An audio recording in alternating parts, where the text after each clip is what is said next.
Hello student, आप सभी लोगों का जैन ट्यूशन क्लासेस में बहुत बहुत हार्दिक स्वागत है। जय हिंद, वंदे मातरम। आज हम आपको बताने वाले हैं लाभ और हानि पर आधारित प्रश्न। जो भी है यह प्रश्न आपके बोर्ड पे व्हाइट बोर्ड पे जो लिखा हुआ है, इस प्रश्न को आप जल्दी से जल्दी कैसे सॉल्व करेंगे।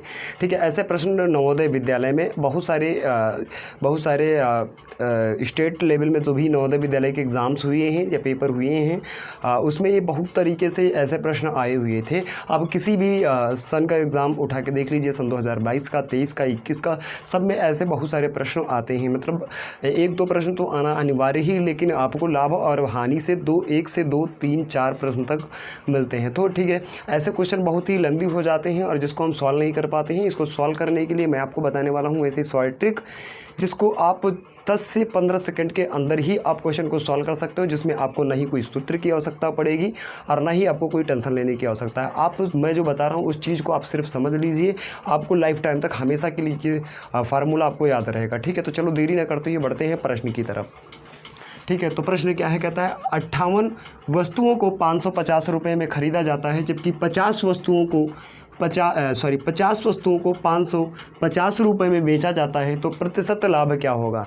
इस चीज़ को आप ज़रा नोटिस किया करो। क्वेश्चन को ना ढंग से पढ़ लीजिए, एक बार क्वेश्चन को पढ़ लीजिए, दोबारा पढ़ने की आवश्यकता ही नहीं पड़ेगी। ठीक है, तो क्वेश्चन को कैसे पढ़ते हैं, कहता है 58 वस्तुओं को 550 रुपये में ख़रीदा जाता है। तो आपको याद रखना है, जो वस्तु है वो इधर आपको रखना है और जो रुपये हैं आपको इधर रखना है। ठीक है, तो कितने भाई 58 वस्तुओं को ख़रीदा जा रहा है, कितने रुपए में, 550 रुपये में ख़रीदा जा रहा है। ठीक है, 50 वस्तुओं को 550 रुपये में बेचा जा रहा है। अब कितनी, 50 वस्तुओं को बेचा जा रहा है कितने रुपए में, 550 रुपये में बेचा जा रहा है। ठीक है, यहाँ तक किसी को कोई दिक्कत नहीं है ना।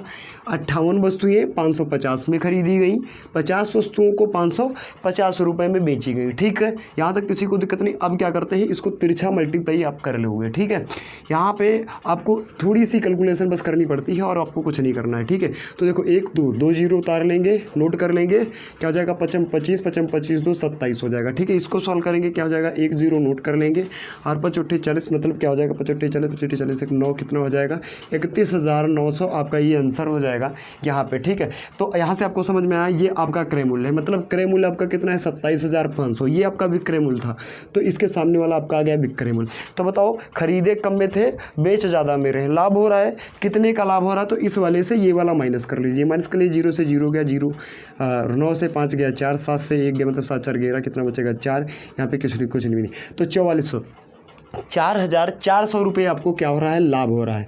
अब आपसे पूछा है लाभ प्रतिशत, तो लाभ प्रतिशत निकालने के लिए 4,400 गुणे में 100 और बटे में सिर्फ आपको क्रय मूल्य डाल देना है 27,500। तो 1 0 1 0, ये 2 0 कट गए और 11 चौके 44, 11 दूनी 22, 11 पचे 55, 25 चौको 100 और 4 से 4 की मल्टीप्लाई कर लेंगे, कितना 16% आपका लाभ आ जाएगा। तो this is the right answer आपका क्या हो जाएगा, डी ऑप्शन आपका this is the right answer हो जाएगा। जितने भी बच्चे ना डी ऑप्शन कमेंट कर रहे हैं, उन सभी बच्चों का आंसर सही है। ठीक है, तो चलो ऐसे ही सॉर्ट ट्रिक पाने के लिए बने रहिए, चैनल को सब्सक्राइब करिए, लाइक करिए। चलो मिलते हैं अगली क्लास में।